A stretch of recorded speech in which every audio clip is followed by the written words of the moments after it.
اللہ الرحمن الرحیم۔ جانی دشمن پر نوازشیں۔ غزوہ بدر 17 رمضان المبارک 2 ہجری کو ہوا، جس میں اللہ رب العزت نے قریش کو شکست سے دوچار کیا۔ مکہ مکرمہ کے باسی بدر کے معرکے کا نتیجہ سننے کے لیے بے تاب تھے۔ وہ بہت بے چینی سے لڑائی کی خبروں کے منتظر تھے۔ قریش کے لوگ عموماً بیت اللہ کے صحن میں اکٹھے ہو کر نتائج کے بارے میں قیاس آرائیاں کرتے رہتے۔ بالآخر انتظار کی گھڑیاں ختم ہو گئی۔ سب سے پہلے جو شخص جنگ کے نتیجے کی خبر لے کر مکہ مکرمہ پہنچا، اس کا نام حیثمان بن عبداللہ الخزاعی تھا۔ یہ خود بھی اس جنگ میں شریک تھا۔ اس نے جیسے ہی بیت اللہ کے صحن میں اپنا اونٹ بٹھایا، لوگ بے صبری سے اس کی طرف دوڑتے ہوئے آئے۔ ہاں بھائی، پیچھے کی کیا خبر ہے؟ جنگ کا نتیجہ کیا نکلا؟ حیثمان کہنے لگا، پیچھے کا کیا پوچھتے ہو؟ عتبہ بن ربیعہ اور شیبہ بن ربیعہ مارے گئے، ابو الحکم بن ہشام اور امیہ بن خلف قتل کر دیے گئے۔ قریش کے لوگوں کی ایک بڑی تعداد مسلمانوں نے گرفتار کر لی۔ جنگ کے مقتولین میں جب اس نے بڑے بڑے اشراف مکہ کا نام لیا تو امیہ بن خلف کا بیٹا صفوان، جو حتیم میں بیٹھا ہوا تھا، کہنے لگا، اللہ کی قسم یہ شخص ہوش و حواس کھو بیٹھا ہے۔ اچھا ذرا اس سے میرے بارے میں پوچھو اور کہو، صفوان بن امیہ کا کیا بنا؟ حیثمان کہنے لگا، لوگوں وہ دیکھو، صفوان تو حتیم میں بیٹھا ہوا ہے، مگر میں نے اس کے باپ امیہ اور بھائی علی کو خود اپنی آنکھوں سے قتل ہوتے ہوئے دیکھا ہے۔ قریش کو یقین آ گیا کہ شکست کی خبر درست ہے۔ اس کے ساتھ ہی ہر گھر میں غم و غصے کی لہر دوڑ گئی۔ شکست کی خبر کو چند دن گزرے تھے، صفوان بن امیہ مکہ مکرمہ کا معروف اسلحہ فروش اور نہایت امیر آدمی تھا۔ اس کا چچا زاد بھائی عمیر بن وہب بڑا چالاک اور شیطان صفت انسان تھا۔ یہ بھی غزوہ بدر میں شریک ہوا تھا، بلکہ بدنی لشکر کی قوت کا اندازہ لگانے کے لیے اسی کو روانہ کیا گیا تھا۔ عمیر نے گھوڑے پر سوار ہو کر لشکر کا چکر لگایا اور واپس آ کر بتایا کہ 300 سے کچھ زیادہ لوگ ہیں۔ یہ بڑا شرارتی اور فتنہ پرور انسان تھا۔ اسے عرف عام میں قریش کا شیطان کہا جاتا تھا۔ ایک دن صفوان اور عمیر بیت اللہ کے سائے تلے حتیم میں بیٹھے ہوئے تھے۔ صفوان شدید غصے میں تھا۔ اپنے باپ اور بھائی کے بدر میں قتل ہونے پر اس کا خون کھول رہا تھا۔ وہ جوش انتقام میں دیوانہ ہو رہا تھا۔ رہا عمیر تو اس کا بیٹا وہب بدر کے قیدیوں میں شامل تھا اور مسلمانوں کی تحویل میں تھا۔ مقتولین کا ذکر کرتے ہوئے صفوان نے کہا، اللہ کی قسم، ان بزرگوں اور ساتھیوں کے دنیا چھوڑ جانے کے بعد اب جینے میں کوئی مزہ نہیں رہا۔ عمیر نے کہا، سچ کہتے ہو، اگر مجھ پر قرض نہ ہوتا اور یہ خوف نہ ہوتا کہ میرے مرنے کے بعد بچوں کی دیکھ بھال کرنے والا کوئی نہیں، تو میں فوراً مدینہ طیبہ جا کر شمع محمد کی یہ روشنی گل کر دیتا۔ کیا تم واقعی یہ کارنامہ انجام دے سکتے ہو؟ صفوان نے بے قراری سے پوچھا۔ عمیر نے جواب دیا، ہاں بالکل، کیوں نہیں؟ بس ادائے قرض اور میرے بچوں کی کفالت کا مسئلہ حل ہو جائے تو میں یہ کام آسانی سے کر سکتا ہوں۔ صفوان بولا، تم اس کی فکر نہ کرو، یہ تو میرے لیے بہت معمولی سی بات ہے۔ میں قرض اور کفالت کی پوری ذمہ داری لیتا ہوں۔ تمہارا سارا قرض میں اتاروں گا اور جو کچھ میرے بچے کھائیں گے اور پہنیں گے وہی تمہارے بیوی بچوں کو بھی میسر ہوگا۔ بس تم یہ کام کر دو۔ اور ہاں دیکھو، یہ نہایت رازداری سے کرنے کا کام ہے۔ روئے زمین پر اس منصوبے کا میرے اور تمہارے سوا کسی کو علم نہیں ہونا چاہیے۔ عمیر بولا، بالکل، یہ راز ہی رہے گا، تم فکر نہ کرو۔ اچھا تو پھر ہاتھ ملاؤ اور وعدہ کرو اس بات کی کسی کو ہوا تک بھی نہیں لگے گی۔ میں اس منصوبے پر فوری عمل شروع کر رہا ہوں۔ صفوان، تمہیں معلوم ہے کہ میرے پاس مدینہ طیبہ جانے کا ایک معقول بہانہ بھی ہے۔ میرا بیٹا وہب مسلمانوں کی قید میں ہے، اس سے ملاقات کرنے کا بہانہ۔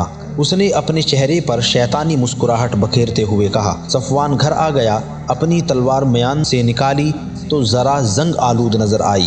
اس نے اسے خوب تیز کرنے کے بعد زہر میں بجھانا شروع کیا اور زیر لب بڑبڑایا، آہا، اب اس تلوار سے میرے باپ اور میرے بھائی کے قتل کا بدلہ لیا جائے گا۔ پھر اس نے اپنی زہر میں بجھی ہوئی تلوار عمیر کے حوالے کی اور اسے جلد از جلد مدینہ طیبہ روانہ ہونے کی تاکید کی۔ عمیر مدینہ طیبہ کی طرف روانہ ہوا۔ ان دنوں مکہ مکرمہ کی ہر مجلس میں، ہر گھر میں بدر ہی کا قصہ موضوع گفتگو تھا۔ صفوان ملنے جلنے والوں سے بڑے پر اعتماد لہجے میں کہتا، بس چند ہی روز کی بات ہے، میں ایسی زبردست خبر سناؤں گا کہ تم لوگ بدر کا غم بھول جاؤ گے۔ عمیر بن وہب اپنی چالاکی، سفاکی، شرارت طبع اور بدباطنی کے باعث شیطان قریش کے لقب سے مشہور تھا۔ وہ مکہ مکرمہ میں اللہ کے رسول صلی اللہ علیہ وسلم اور آپ کے صحابہ کرام کو تکلیف دینے میں بھی پیش رہتا تھا۔ بدر کے روز اس کے بیٹے وہب کو ایک انصاری صحابی رفاعہ بن رافع رضی اللہ عنہ نے گرفتار کر لیا تھا۔ عمیر بن وہب تیزی سے سفر کرتا ہوا مدینہ طیبہ پہنچا، مسجد نبوی کے سامنے اپنی اونٹنی بٹھائی اور نیچے اترا۔ ادھر مدینہ طیبہ میں مسلمانوں کے درمیان بھی بدر کے معرکے پر ہی بات ہو رہی تھی۔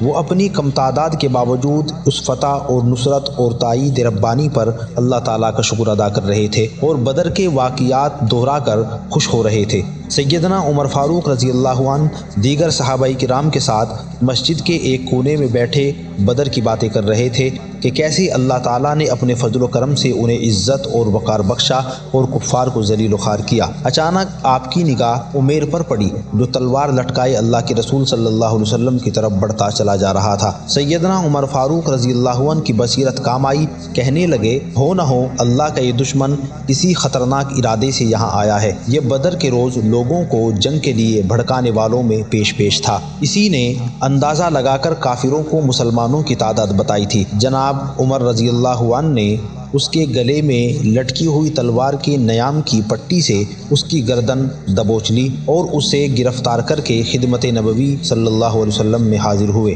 عرض کیا اللہ کے رسول، یہ اللہ کا دشمن تلوار لٹکائے آ رہا ہے۔ ارشاد ہوا عمر اسے چھوڑ دو، آگے آنے دو۔ فاروق اعظم نے صحابہ کرام سے کہا تم اللہ کے رسول کے پاس ہی رہنا اور اس خبیث پر نگاہ رکھنا، یہ نہایت خطرناک آدمی ہے۔ رسول اللہ صلی اللہ علیہ وسلم نے فرمایا عمیر میرے قریب آؤ۔ وہ قریب ہو کر جاہلیت کے طریقے کے مطابق کہنے لگا آپ لوگوں کی صبح بخیر ہو۔ آپ صلی اللہ علیہ وسلم نے ارشاد فرمایا اللہ تعالیٰ نے ان جاہلانہ الفاظ کے بدلے میں ہمیں ایک ایسے تحیہ سے مشرف کیا ہے جو تمہارے اس تحیے سے کہیں بہتر ہے، یعنی سلام سے جو اہل جنت کا تحیہ ہے۔ ہاں عمیر بتاؤ کیسے آنا ہوا؟ اس نے کہا میں اپنے قیدی بیٹے وہب کا حال معلوم کرنے کے لیے آیا ہوں، برائے مہربانی اس کے بارے میں احسان فرما دیجیے۔ فرمایا یہ تمہارے گلے میں تلوار کیسی لٹک رہی ہے؟ وہ بولا اللہ ان تلواروں کو غارت کرے، انہوں نے پہلے ہمیں کیا فائدہ پہنچایا ہے جو اب پہنچائے گی۔ ارشاد فرمایا عمیر سچ سچ بتاؤ تم کس مقصد کے لیے آئے ہو؟ کہنے لگا سچ کہتا ہوں میں صرف اپنے قیدی بیٹے کے لیے ہی آیا ہوں۔ ارشاد ہوا کیا یہ سچ نہیں کہ تم اور صفوان بن امیہ حتیم میں بیٹھے تھے؟ تم دونوں نے بدر کے کنویں میں پھینکے جانے والے مقتولین سرداروں کا تذکرہ کیا، پھر تم نے کہا اگر مجھے قرض کی ادائیگی اور اہل و عیال کی کفالت کا اندیشہ نہ ہوتا تو میں مدینہ طیبہ جا کر محمد صلی اللہ علیہ وسلم کو قتل کر دیتا۔ صفوان بن امیہ نے تمہارا قرض چکانے اور بچوں کو اپنی کفالت میں لینے کی ذمہ داری قبول کر لی اس شرط پر کہ تم مجھے قتل کر دو۔ یاد رکھو عمیر اللہ تم دونوں کے مقابلے میں میرا محافظ ہے۔ قارئین کرام دیکھیے ذہین آدمی جب ایک نتیجے پر پہنچ جاتا ہے تو پھر وہ فیصلہ کرنے میں دیر نہیں لگاتا۔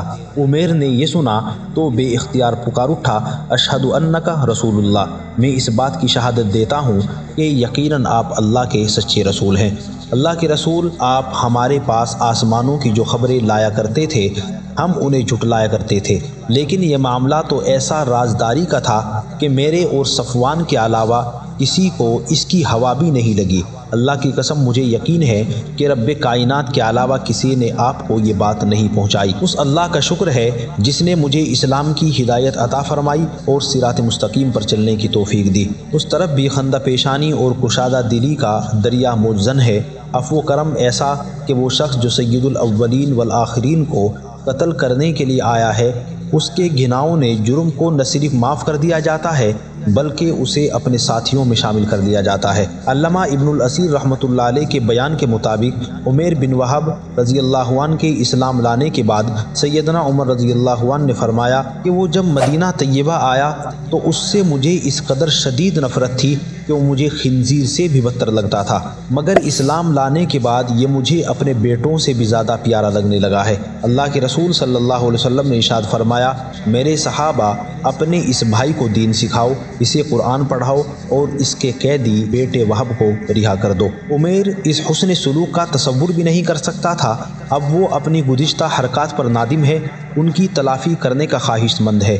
عرض کرتا ہے، اللہ کے رسول، میں نے اللہ کے نور کو بجھانے کی بہت کوشش کی، اب اپنے ان جرائم کی تلافی کرنا چاہتا ہوں، مجھے مکہ مکرمہ میں رہنے کی اجازت عطا فرمائے۔